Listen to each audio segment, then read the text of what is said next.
And guys, good morning. It is Rules for Rebels here, and today we're talking about the YouTube earnings crisis, adpocalypse, the YouTube ad boycott stuff going on right now, and it's even scarier than we thought, and I'm going to tell you why. So I read an article on CampaignLive this morning. I'll link to it in the description box below if you guys want to give it a read yourself. But Radar Media, something like that, did a study, and they analyzed and studied what YouTube ads are playing. And so we all know the ad boycott was, advertisers were getting mad about the types of content their ads were being featured on, and people got really upset, and everybody was up in arms, and everyone was going to boycott. GM, Johnson & Johnson, Starbucks, FX TV Network, all these giant companies.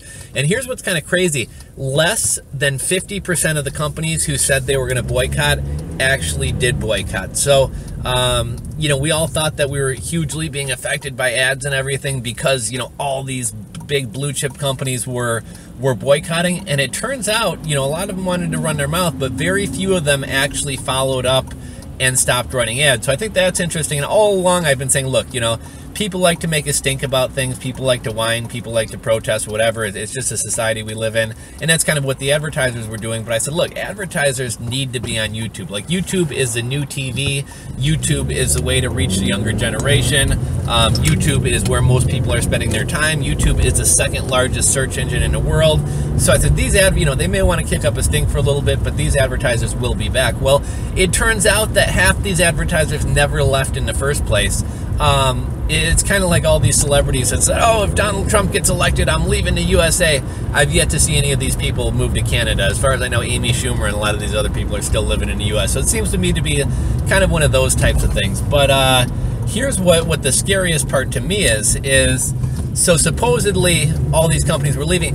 Only 50% of the advertisers who said they were going to boycott actually boycotted. So think about it. I mean, I know a lot of creators are saying their ad revenue is down like 80%. A lot of creators are saying their ad revenue has gone to zero.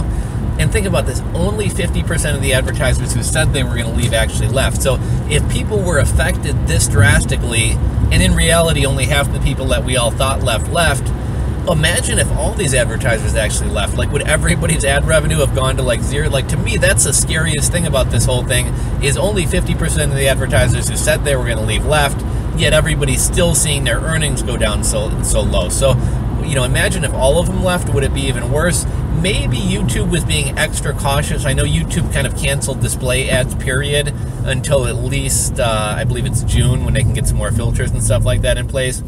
So, I mean, I guess we do have to look at the fact that before we had like pre-rolls and we had display ads, and now display ads are gone entirely. So, I mean, one entire segment of ad types is gone. So, I mean, that would affect our revenue, or our ad revenue. But yeah, it just seems crazy to me that a relative, I don't want to say a small number, but only half the people that we thought were going to leave left, and it still affected everyone that badly. So that I think is the scariest part about this whole thing. I do know some advertisers changed how they were advertising. So I think Chevy was one of them mentioned, in which Chevy didn't pull out of advertising, but I think they limited their advertising to the front page of YouTube. So like the front page or trending page or something like that, that type of content tends to be more mainstream, tends to be very closely monitored. So I guess they figured, we'll still advertise, but we're not going to advertise on all these individual channels, because neither us or YouTube can really monitor necessarily where our ads are being placed. But we will advertise on the home page, because that's probably pretty safe to do. So maybe more advertisers did that. I did see, if I can find it, I'll link to another video in the description box below. Somebody who works at YouTube actually made a video kind of commenting about, I actually really appreciate it. I thought it was kind of nice for them to be transparent and kind of explain what's going on a little bit. But they basically, this gentleman, and I'll try to find a video and link to it in the description box. This gentleman actually made a video and said, look, hey, here's what's going on with the ad thing. Here's the problem that we're facing. Here's how we're trying to correct it. And kind of here's an anticipated time frame of when it should be fixed. I think he talked about super comments and a couple other like additional ways that creators can monetize. But yeah, if I can find that video, I'll link to it in the comment section, in the video description below. But yeah, I was just shocked to hear this, that of all these advertisers putting up a big stink talking about how they were going to leave, only 50% of them actually left. And because of that, I'm especially surprised by how much creators' revenue was affected. So curious to hear your guys' thoughts.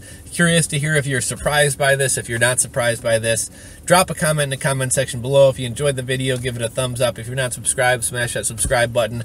And I will catch you guys tomorrow for Side Hustle Thursdays. Later, guys.